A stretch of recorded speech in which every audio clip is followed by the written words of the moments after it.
سرکاری زمین پر یا کسی شخص کی ذاتی زمین پر مسجد کا تعمیر کرنا کیسا ہے؟ تو شرعی طور پر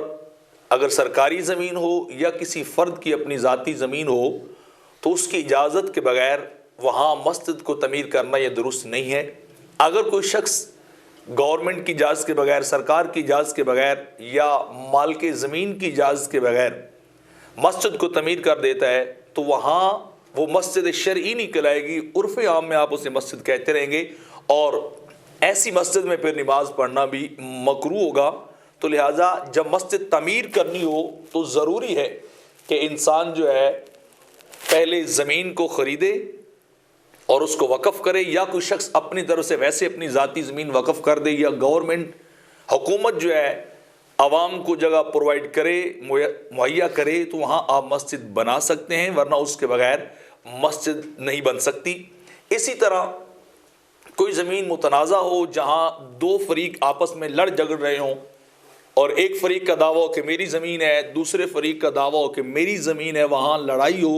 وہاں فساد اور دنگا کا خدشہ ہو، تو وہاں بھی مسجد انسان اتنی دیر تک تعمیر نہیں کر سکتا جتنی دیر تک وہ جگہ کلیئر اور ڈکلیئر نہیں ہو جاتی کہ یہ فلاں فریق کی ہے، اور پھر وہ فریق اسے وقف کر دے۔ لیکن اگر جھگڑے والی جگہ ہو اور وہاں ان دو پارٹیوں میں سے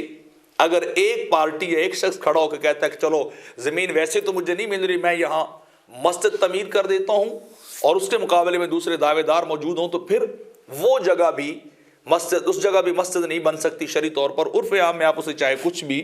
کہتے رہیں، بہرحال مسجد وہ شرعی طور پر نہیں کہلائے گی۔ کیا باتھ روم کی چھت کو انسان مسجد بنا سکتا ہے؟ جیسے بڑے بڑے شہروں کے اندر جگہ بڑی تنگ ہوتی، تھوڑی ہوتی ہے، اور وہاں لوگ نماز پڑھنے کے لیے بھی تنگ ہوتے ہیں، یا واش روم اور وہاں وضو خانے کی جگہ چھوڑنی پڑتی ہے، وہاں بھی بعض اوقات انسان کو کھڑا ہونا پڑتا ہے۔ تو بڑے شہروں کے اندر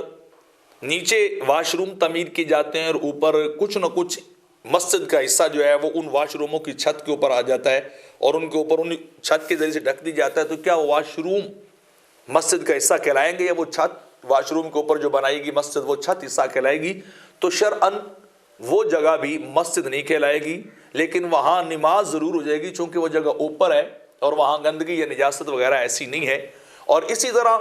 کسی مسجد کے اندر بعض اوقات وضو خانہ ہوتا ہے جو دروازے کے ساتھ ہوتا ہے یا دائیں بائیں ہوتا ہے، تو وہ حصہ مسجد شریع کے اندر وہ بھی شامل نہیں ہوتا، وہ ایک الگ جگہ ہے وضو خانے کے لیے۔ اس کی چھت کے اوپر آپ امام صاحب کی رہائش کو بنا سکتے ہیں، یا اس کی چھت کے اوپر کوئی اور کام آپ جو ہے اس سے لے سکتے ہیں۔ تو وضو خانہ بھی اسی طرح اس چیز کے اندر شامل نہیں ہوتا۔ پھر مسجد کے بیسمنٹ کو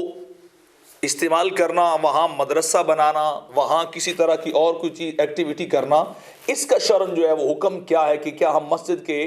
بیسمنٹ کو استعمال کر سکتے یا نہیں کر سکتے؟ تو اس کا حکم یہ ہے کہ جہاں تک وہ مسجد ہے، زمین ہے، وہ حقیقتاً ہے تو مسجد کا حصہ ہی، وہ کسی اور مقصد کے لیے استعمال نہیں ہو سکتی۔ ہاں وہ دین کا کام ہو، یعنی آپ حفظ کی کلاس وہاں لگانا چاہتے ہیں، وہاں آپ کوئی درس نظامی کی کلاس لگانا چاہتے ہیں، کوئی ایسا کام جو مسجد سے ریلیٹڈ ہو یا وہ دین سے ریلیٹڈ ہو، تو وہاں آپ اس کو اتنا ڈکلیئر کر سکتے ہیں کہ ہمارا ایک کلاس لگانے کی جگہ ہے، لیکن وہ باقاعدہ طور پہ اس کو یہ سمجھنا کہ مسجد اس سے اوپر ہے اور نیچے بیسمنٹ جو ہے وہ مدرسہ ہے، تو یہ درست نہیں ہے۔ اس کا سٹیٹس اور اس کی حیثیت وہی مسجد والی رہے گی، آپ اس کو اپنے کسی بھی شرعی کام میں لگا سکتے ہیں، اسے استعمال جو ہے وہ کر سکتے ہیں۔ اسی طرح مسجد کی چھت کے اوپر رہائش بنانا، امام صاحب کی وہاں رہائش رکھنا یا ان کا گھر بنانا، کیا یہ درست ہے یہ نہیں ہے؟ تو اس کا جواب بھی بالکل سادہ سا ہے کہ جب آپ ایک جگہ پہ مسجد تعمیر کرتے ہیں تو وہ تحت الثری تک، پاتال تک اور اوپر آسمان تک وہ ساری کی ساری جگہ مسجد ہی کہلاتی ہے۔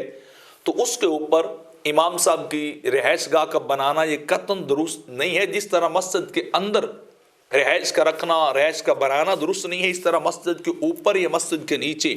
انسان کوئی بھی تعمیر مسجد کے مسئلے سے ہٹ کر، مسجد کی ضرورت یا مسجد کے حصے سے ہٹ کر وہ انسان نہیں کر سکتا۔ اگر کریں گے تو پھر دو صورتیں ہوگی، اگر نیچے کوئی رہائش گاہ بنائیں یا کوئی اس طرح کی کوئی چیز بنائیں جو مسجد میں شامل نہ ہو تو پھر اوپر والی مسجد نہیں ہوگی۔ لیکن اگر آپ مسجد گراؤنڈ فلور پہ تعمیر کرتے ہیں اور اس کے اوپر اگر بنانا چاہتے ہیں تو وہ چیز بھی پھر مسجد سے ہٹ کر نہیں بنائی جا سکتی. ہاں اگر رہائش گاہ بنانی ہو امام صاحب کی یا کوئی چیز اس طرح کی بنانی ہو تو وضو خانے کے اوپر بنا سکتے ہیں, یا پھر انسان دائیں بائیں اس مسجد سے دائیں بائیں ایسی چیز کو تعمیر کر سکتا, پھر تو وہ جائز ہوگی, ورنہ وہ جائز نہیں ہوگی. مسجد کی چیز کو انسان کرائے پہ دے سکتا ہے یا نہیں دے سکتا, تو شرعاً اس کا حکم یہ ہے کہ اگر تو واقف نے وقف کرنے والے نے کوئی شرط لگائی ہو پھر تو اس کو دیا جا سکتا ہے, لیکن اگر اس نے فی سبیل اللہ صرف مسجد کے لیے کوئی چیز دے دی ہو تو پھر انسان کو مسجد کی کسی چیز کو بھی کرائے پر نہیں دینا چاہیے, اسے فقط للہ فی اللہ مسجد کے استعمال میں رکھنا چاہیے. ہاں ایک صورت بن سکتی ہے کہ اگر آپ اسے کرائے پہ دیتے ہیں تو مسجد کی آمدن میں اضافہ ہوگا, مسجد کو فائدہ ہوگا, تو اس فائدے کی وجہ سے مسجد کی آمدن میں اضافے کرنے کی وجہ سے غرض سے انسان عام بازاری ریٹ پر جو ہے وہ مسجد کی چیز کو کرائے پہ دے سکتا ہے اور اس کے کرائے کو پھر مسجد کے خزانے میں یا مسجد کے مسائل اور ضروریات کے اندر لگانا چاہیے, ورنہ بصورت دیگر انسان مسجد کی چیز کو کرائے پہ نہیں دے سکتا. اسی طرح بعض اوقات مسجد کے کسی علاقے میں کسی جگہ میں محلے میں لوگ مسجد کی بڑی خدمت کرتے ہیں یا مسجد کی کوئی چیزیں دکانیں ہوتی ہیں ان سے بڑی ساری آمدن ہوتی ہے اور ہمہ وقت مسجد کے اندر پیسے جو ہے زیادہ وافر جمع رہتے ہیں, تو کوئی شخص بھی وہ چاہے خزانچی ہو, صدر ہو, کمیٹی کا رکن ہو یا محلے دار ہو, تو وہ اگر چاہے کہ میں مسجد کے پیسے بطور قرض لے لوں تو یہ بھی اس کے لیے درست نہیں ہے. جب مسجد کے پیسے مسجد کے نام پہ آئے تو وقف ہو گئے, اب انہیں ذاتی مصرف میں لانا, ذاتی استعمال میں لانا یہ کسی وجہ سے بھی درست اور جائز نہیں ہے, تو لہٰذا حتی الامکان اس بات سے اوائڈ کرنا چاہیے. ہاں امام صاحب کی پیش کی تنخواہ وہ بھی اتنی ساری کہ جس کو ریٹرن کرنا آسان ہو تو بعض اوقات وہ مسجد کی فائدے اور مصلحت کی غرض سے انسان دے سکتا ہے, ورنہ اگر خطرہ ہو کہ وہ بندہ دوڑ جائے گا امام صاحب تو پھر امام کو بھی پیشگی یا ایڈوانس تنخواہ نہیں دینی چاہیے. تو بہرحال قرض انسان مسجد کے پیسوں سے نہیں لے سکتا, وہ اللہ کی رضا کے لیے جمع کر دی گئے تو مسجد میں ہی استعمال ہوتے رہنے چاہیے.